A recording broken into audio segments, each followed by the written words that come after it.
Okay, so mga katropa ha, kung meron tayong tinatawag na magsasakang reporter, meron ding pintor na reporter. Katulad nito, yan, itong grills dito sa rooftop ito, roof deck. Kinontrata ko na.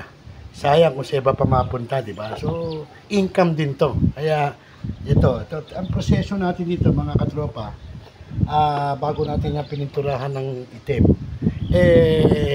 nilagyan muna natin ng epoxy primer. Yan, kung makikita nyo kulay gray, di ba? So, yan, kulay gray tapos may black na.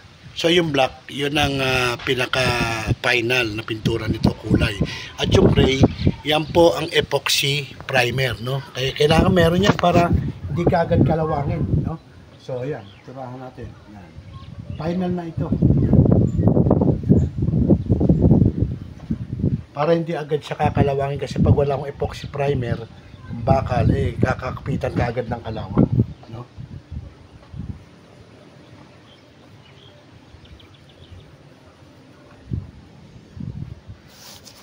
Tulad nung unang gumawa ho nito, nakita ko walang epoxy primer yung bakal, diretso ka agad na pintura na enamel. So, hindi ho, mali ho yun. Kailangan may epoxy primer muna.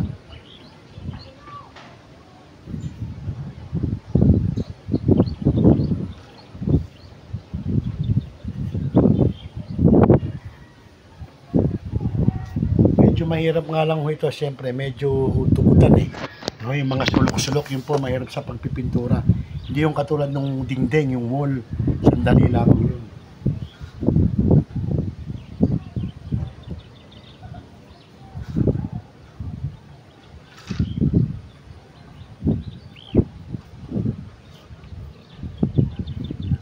Medyo mahirap lang ang dukutan, kaya konting tiyaga, ika nga.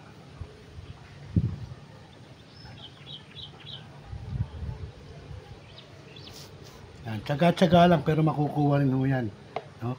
Kung mainipin ka, hindi ka pwede magpintor.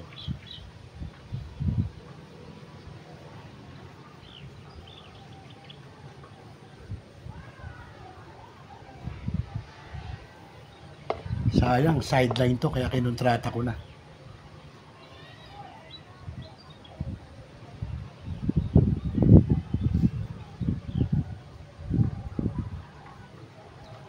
Yan.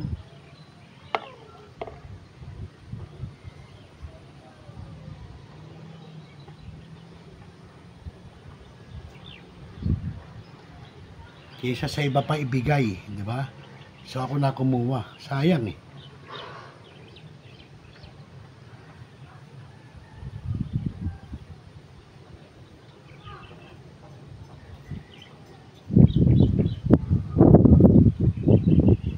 Lalo na yung mga bandang ilalim, hirap, no? Buti na lang to, mababa, patas, ang hirap tumingala.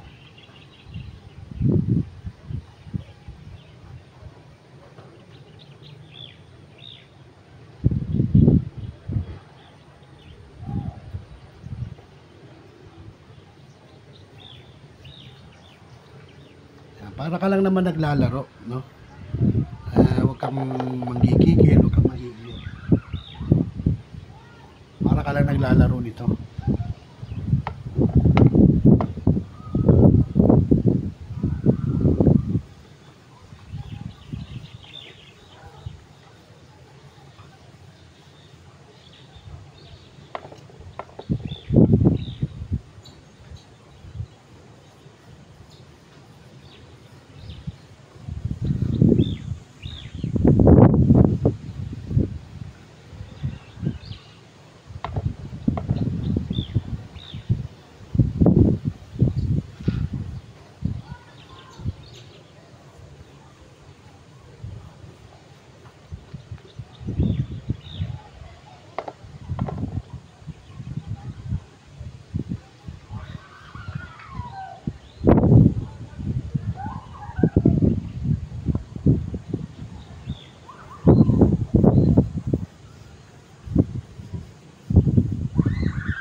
Ito ang trabaho mga katropa ng mga skilled worker na tinatawag, no? Mga pintor, welder, yan, kasama yung welder.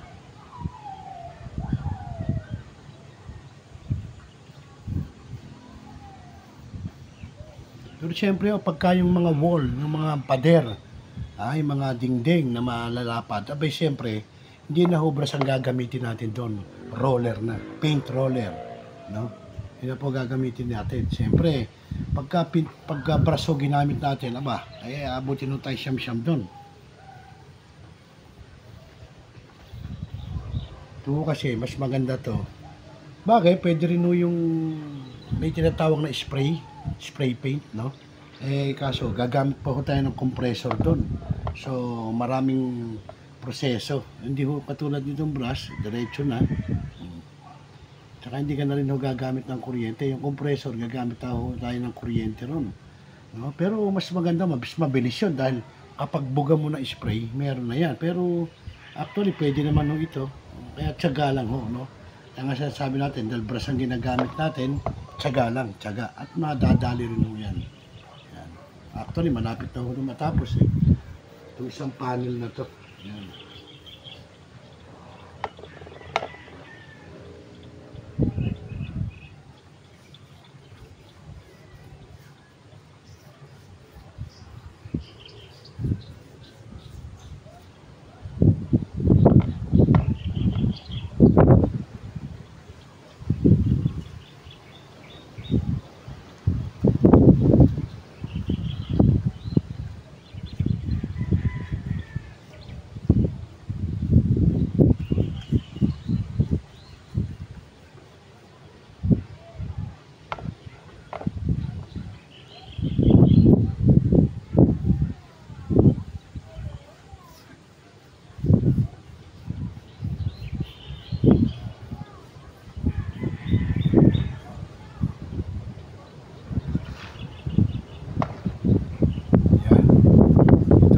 Bali ito kasi pinipinturahan natin sa 2, 3, 4, 5. Yung 7 panel ho ito.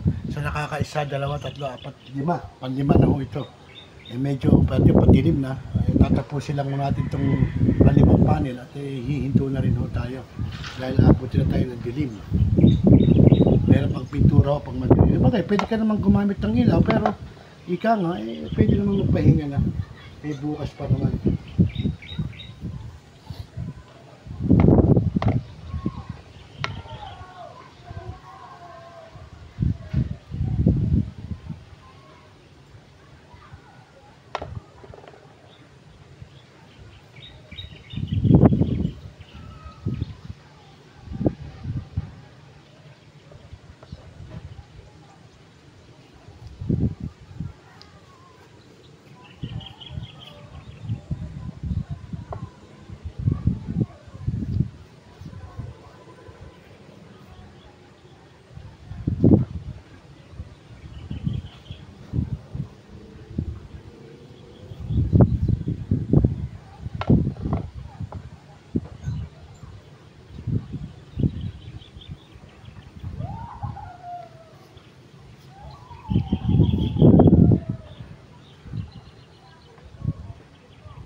Kailangan lang check natin yung mga sulok talaga, no? Baka mamaya wala pa yung mga sulok no? Mangyayari ho, pangit magiging kwan yung ating kwan. Kaya pangit yung sulok hindi natin malalagyan, no? Sige po. At yan po, yung nasabi ko sa inyo, yung mga panel na nalagyan ko na, Ayan, 1, 2, 3, 4 to, pang 5 ho ito. Ito yan, pang 5 to. Ito ho yung 2 pang panel na puro epoxy primer pa lang, no? So sige ho, mga katropa, sayang to sideline.